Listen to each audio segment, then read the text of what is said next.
여러분, 뱀이나 악어 이런 파충류 혹시 좋아하십니까?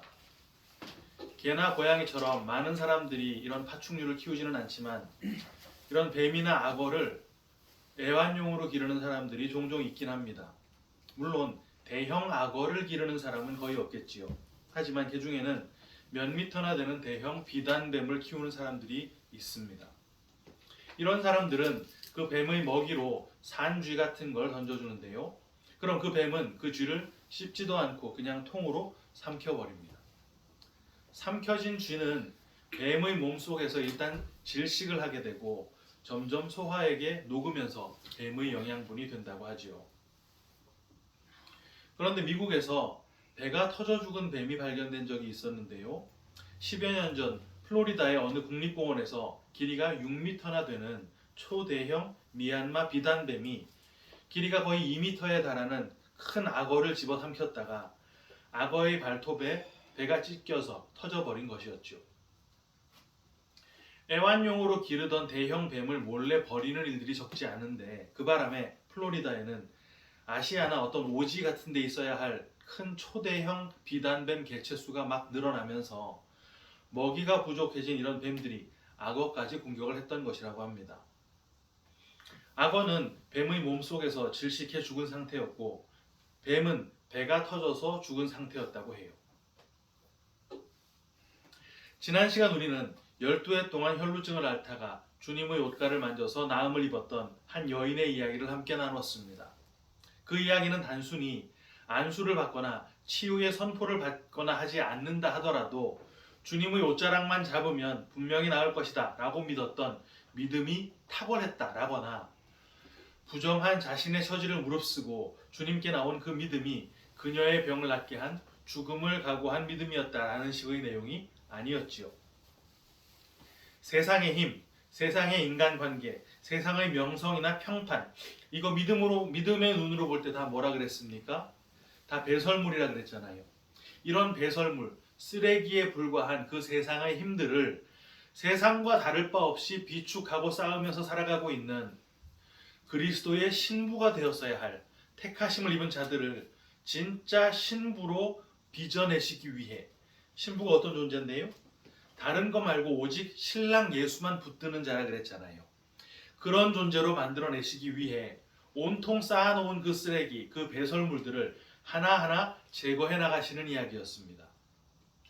이제 더 이상은 붙잡고 의지할 만한 아무것도 없는 그 상황이 되었을 때 붙들 수 있는 유일한 존재로 신부 앞에 나타나셔서 그 옷자락을 붙들게 하신 하나님의 치밀한 그 열심의 이야기가 혈루증 여인의 치유의 이야기였지요.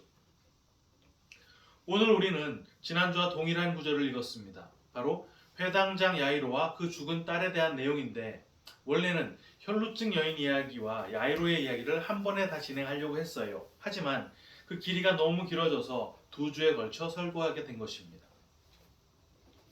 오늘 이야기 역시 설교자들에게 인기가 아주 높지요. 왜 그렇습니까? 야이로에게 배울 점만 쭉 나열을 해도 설교 한 편이 그냥 만들어지기 때문입니다. 딸이 죽었는데 주님께 나와 딸을 살려달라고 엎드려 간구했다. 이 짧은 내용만 봐도 배울 점들이 막 널려 있거든요. 삶에 큰 문제가 닥쳤을 때 누구에게 간구하는지를 정확하게 알고 있어야 한다는 것. 또 회당장이라고 하는 그 높은 신분임에도 불구하고 주님께 나와 겸손하게 엎드려 간구했다는 것. 심지어 복음서마다 약간의 차이는 있지만 오늘 본문인 마태복음을 기준한다면 이미 딸이 죽었는데 주님께 나와서 딸을 살려달라고 간구했다는 거 아닙니까? 인간의 상식을 초월하는 믿음을 가졌고 어떤 상황에도 그 믿음이 변치 않았다라는 것 뿐만 아니라 혈루증 여인이 중간에 껴드는 바람에 1분 1초가 급한 그 상황에 주님을 모시고 집으로 가는 일이 계속 늦춰지고 있음에도 불구하고 성질을 부리거나 재촉하지 않는 너그러운 인격의 소유자였다라는 것도 추가하곤 하지요. 이런 믿음과 이런 인격의 소유자라서 주님께서는 그 죽은 딸을 살려주셨다라는 결론을 통해 우리 성도들도 주님께만 매달리고 또 그냥 매달리지 말고 간절히 매달리자. 그리고 의심하지 말고 끝까지 믿자. 이런 적용까지 깔끔하게 전달하는 것입니다.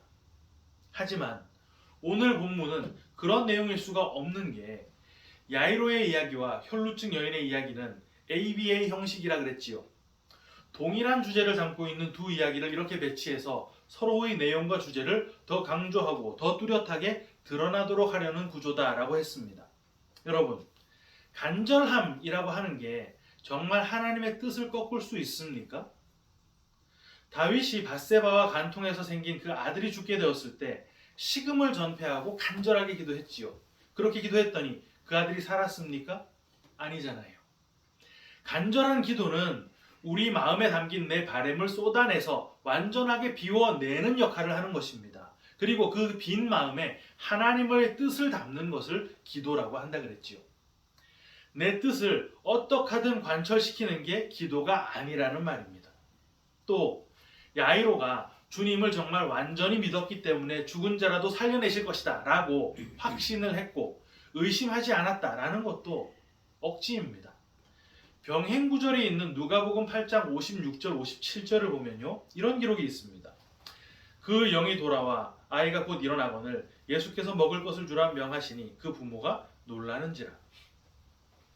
죽은 자도 살리실 거야 라고 정말 확신했다면 딸이 살아나게 됐을 때 기뻐했다거나 감격했다거나 하는 감정이 정상적인 감정 아닙니까? 그런데 놀랐대요. 죽은 딸이 살아날 것에 대한 믿음이나 기대 같은 게 애당초 없었다는 말입니다. 오늘 내용을 정확히 풀기 위한 힌트는요, 지난주와 마찬가지로 이 12라고 하는 숫자에 있습니다. 지난주 혈루증 여인의 투병 기간이 12년이라 그랬지요. 야이로의 죽은 딸은 12살이었습니다. 무슨 말입니까? 야이로의 딸이 태어나던 그 해에 혈루증 여인의 병이 시작되었다는 말이에요. 유대인 여자아이들에게 12살은 정말 중요한 나이입니다. 남자아이들은 13살이 되어야 성인으로 인정을 받게 되지만 여자아이들은요 12살에 성인식을 치르고 성인이 되는 것이거든요. 이 성인식은 지금까지 부모의 보살핌 아래서 자라나던 이 아이가 이제부터 유대 사회 안에서 독립된 어떤 한 개인이 되었다라는 것을 뜻하는 거예요. 이걸 바트 미츠바라고 하는데 이게 율법의 딸이라고 하는 뜻입니다. 너는 이제 너 스스로 하나님의 율법을 준행하면서 살아야 하는 의무가 있다라는 말을 하는 것이죠. 유대인들은요 오늘날까지도 12살이 된 이 소녀들에게 이런 성년식을 해주고 있습니다. 여러분, 유대인들에게 회당이라는 곳이 어떤 곳인지 잘 아시죠? 성전이 멀어서 직접 성전까지 갈 수 없는 자들에게 성전의 기능을 제공해 주기도 하고요. 회중들에게는 율법을 교육하고 어린 아이들에게는 초등교육 과정을 교육해 주는 그런 정규 교육 기관이기도 합니다. 각종 회의가 벌어지기도 하고요. 송사가 있을 때는 재판을 진행하는 장소도 이 회당이 제공을 했습니다. 유대인 여행자들이 잘 곳이 없을 때 숙소를 제공해 주는 것도 이 회당의 일이었어요. 유대인들의 모든 생활이 이렇게 회당 중심으로 돌아가다 보니까 회당에서 돌아가는 모든 업무의 책임자가 회당장인데 회당장을 아무나 막 시킬 수는 없는 거 아니겠습니까? 실제 상당한 경제력과 상당한 정치력, 영향력을 겸비하고 지역 주민들에게 두루두루 존경을 받는 사람이라야 이 회당장으로 선출이 될 수 있었다고 합니다. 그런 회당장의 딸인데 심지어 아들이 없는 무남 동녀였어요. 에이, 어차피 이 딸 키우면 남의 집에 시집 보낼 건데 그냥 대충 키우자 이렇게 키웠겠습니까? 12년간 유대인의 법도에 따라 철저하게 가르치고 양육을 했을 것입니다. 우린 지난주 이 10이라는 숫자의 의미를 확인을 했었지요. 헬라어로 도데카, 두 번째 율법, 해석된 율법이라고 했던 거 기억나시죠?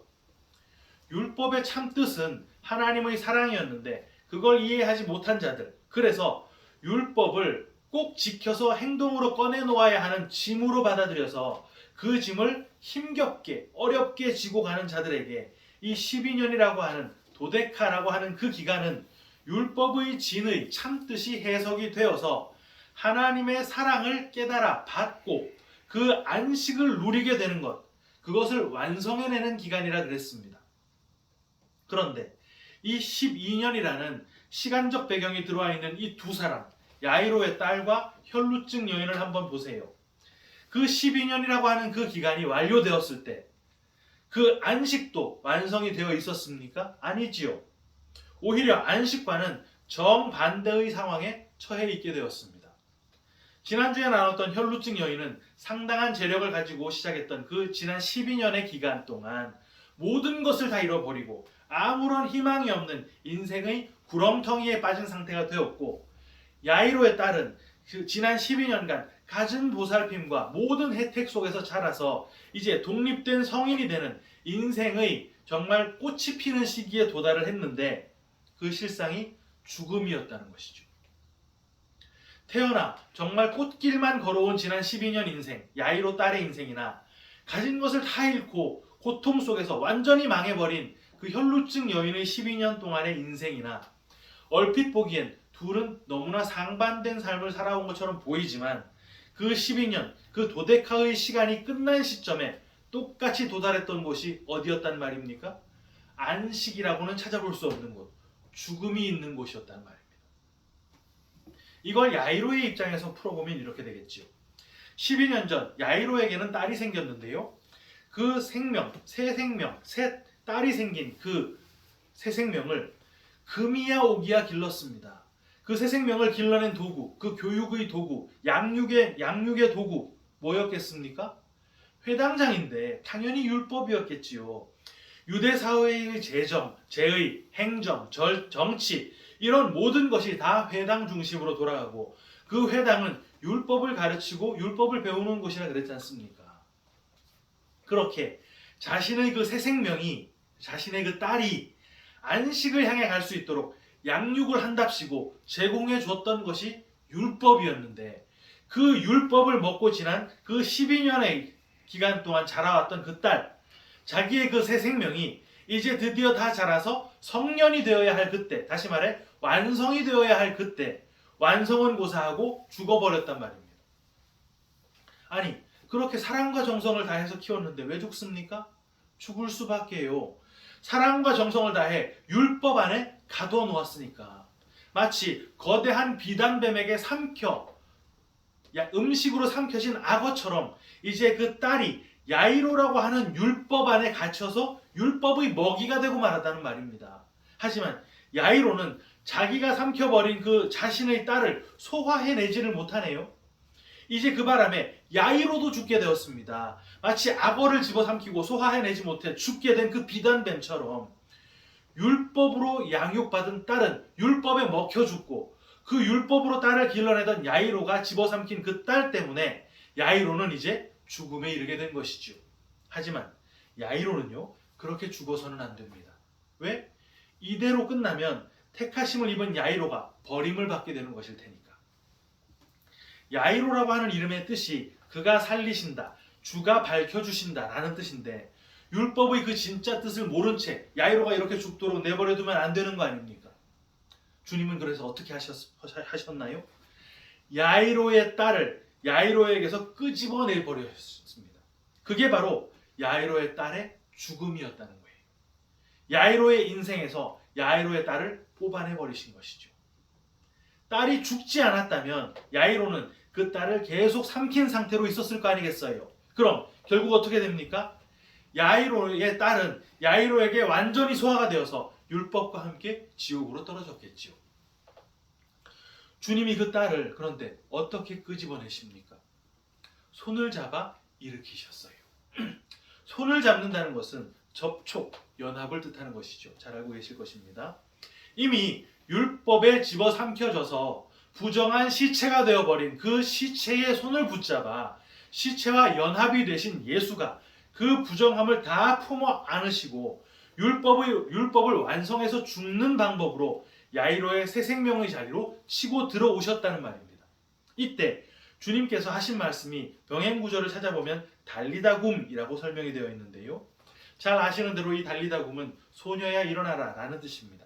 그런데 이 소녀라고 번역된 달리다라는 말은 히브리어 탈레에서 온 말이에요. 이 탈레라는 말이 어린 양이라는 뜻입니다. 굼이라는 말은 히브리어 쿰에서 온 것인데요. 이게 히브리어로는 쿰 이렇게 세우다인데 헬라어로는 에게이로라는 단어예요. 이 에게이로는 예수님의 부활에 사용이 된 단어입니다. 여러분, 죽은 딸을 다시 살려서 그 아버지에게 돌려줬다라는 식의 이야기가 이 야이로의 내용이 아니었다는 말이에요. 율법에 삼켜져서 율법의 먹이가 된 이 딸과 율법에 매여 율법 자체가 되어버린 이 회당장 야이로 모두를 살려내시기 위해 그 율법의 자리로 어린 양 예수님이 대신 들어가서 거기서 죽고 그 어린 양이 에게이로 부활로 다시 살아났다라는 것을 통해 율법에 매인 택하심을 입은 자들을 살려내는 이야기가 바로 오늘의 이야기라는 말입니다. 이 아이를 살려내 주신 다음에 예수님께서 뭐라고 말씀하셨습니까? 먹을 거 주라 그랬잖아요. 지난 12년 동안 먹여왔던 그 율법이 이 딸에게는 진짜 먹을 것이 되지 못했다는 말입니다. 이 야이로의 딸, 그 야이로의 그 새 생명은 그러니까 율법만 먹다가 굶어 죽었던 것이지요. 육신의 밥 못 먹어서 굶어 죽었다는 게 아니라 하나님의 사랑이라고 하는 그 율법의 진짜 의미가 해석되지 못한 상태로의 그 율법, 그리고 그 율법 준수는 야이로의 새 생명, 그 딸에게 아무런 영향을 공급해 주지 못했다는 말입니다. 그리고 바로 그게 율법에 매여 있는 모든 인간들의 결국이었다라는 것이죠. 사랑하는 키퍼스 처치 성도 여러분, 육신에 매여 살아가는 우리들은요, 사실 율법에 매여 살 수밖에 없습니다. 아니, 율법에서 자유롭게 되었다면서요, 마음 편하게 막 죄지어도 되는 거 아닌가요? 아닙니다. 율법 준수가 우리 본성인데 마음이 편할 수 없다니까요. 그 불편한 마음이 싫어서 자꾸 율법 준수라는 것을 통해 편해지려고 하는 것입니다. 하지만 율법 준수한다고 정말 편해집니까? 하나 어기면 100개 지키다가 하나만 어겨도 전체의 율법을 다 어긴 거라 그러는데 여러분 정말 당당해질 수 있던가요? 안 되지요. 내 노력 발휘해서 척척 율법 지켜낼 땐 잠시 당당하고 잠시 뿌듯한데 순식간에 죄에 자빠져 나뒹구는 내 스스로의 모습을 발견하게 됩니다. 더 노력해도 이를 악물어도 결국 얼마 지나지 않아 또 넘어지게 되거든요. 택하심을 입은 우리들은 그거 안 된다는 걸 반드시 깨닫게 해주신다는 말입니다. 내가 집어삼켰던 내 소유 뭡니까? 내 자식, 내 명예, 내 건강, 내 물질, 내 미래, 이런 게 내 안에서 썩어 부패하면서 나를 죽음으로 이끌고 간다는 걸 인생을 통해 반드시 깨닫게 해주신다는 말입니다. 그리고 그걸 깨닫게 되는 그 순간 율법으로서의 나, 내 옛 생명은 죽음을 맞이하게 되는 거예요. 성도의 삶은 율법으로 딸 삼고 있었던, 다른 말로 율법으로 새 생명 삼고 있었던 내 가치, 내 존귀함, 내 성화가 다 잘려나가고 그것들이 잘려나간 그 자리에 예수로 살아난 그 진짜 딸, 새 생명을 채워나가는 삶이라는 말입니다. 여러분, 그 과정이요, 쉽지 않습니다. 이미 삼켜서 위장까지 들어가는 거, 그거 끄집어내시는 건데 쉬울 수가 없지요. 내장이 다 뽑혀나가는 고통이 동반되는 것입니다. 우리들의 삶 가운데 뭔가가 이렇게 고통스럽게 뽑혀나갔다면 그게 무엇이었던 간에 그거 삼키고 있으면 나도 그것과 함께 망할 수밖에 없었기 때문에 하나님께서 그걸 내 안에서 끄집어내 주셨던 거예요. 그게 내 돈이었으면 돈, 내 건강이었으면 건강, 내 명예였으면 명예, 무엇이었건 그것 껴안고 죽을까봐 내 위장 속까지 들어갔던 그걸 주님께서 손을 쑥 집어넣어서 다 끄집어내 버리셨단 말입니다. 그리고 그 과정을 통해 우리가 새 생명을 확보하고 영생을 누리게 되는 거예요. 이것을 믿는 믿음으로 고통으로 가득 찬 이 세상길을 오히려 담대하게 기쁨으로 걸어가는 참 믿음의 성도님들 모두 다 되시기를 주님의 이름으로 축원합니다. 함께 기도하겠습니다. 사랑과 은혜가 많으신 하나님 아버지, 율법에 매여 세상을 내 힘으로 여기며 그 힘 집어삼켰던 우리임을 주님께 고백드립니다. 집어삼켰던 이 세상의 것들이 우리를 터뜨려 죽여간다는 것도 모른 채 더 달라고, 더 먹겠다고 몸부림치던 우리를 생명으로 이끌어내시기 위해 우리 삶 속에서 그러한 세상의 것들을 뽑아내시는 주님의 놀라운 사랑을 더 깊이 깨닫게 해주시고 그 모든 것이 뽑혀나가 텅 빈 우리 안에 부활의 주님 한 분 채우고 끝까지 믿음의 길 걷게 하여 주시옵소서. 감사와 영광을 주님께만 올려드리며 예수님의 이름 받들어 간절히 기도하옵나이다. 아멘. 아멘.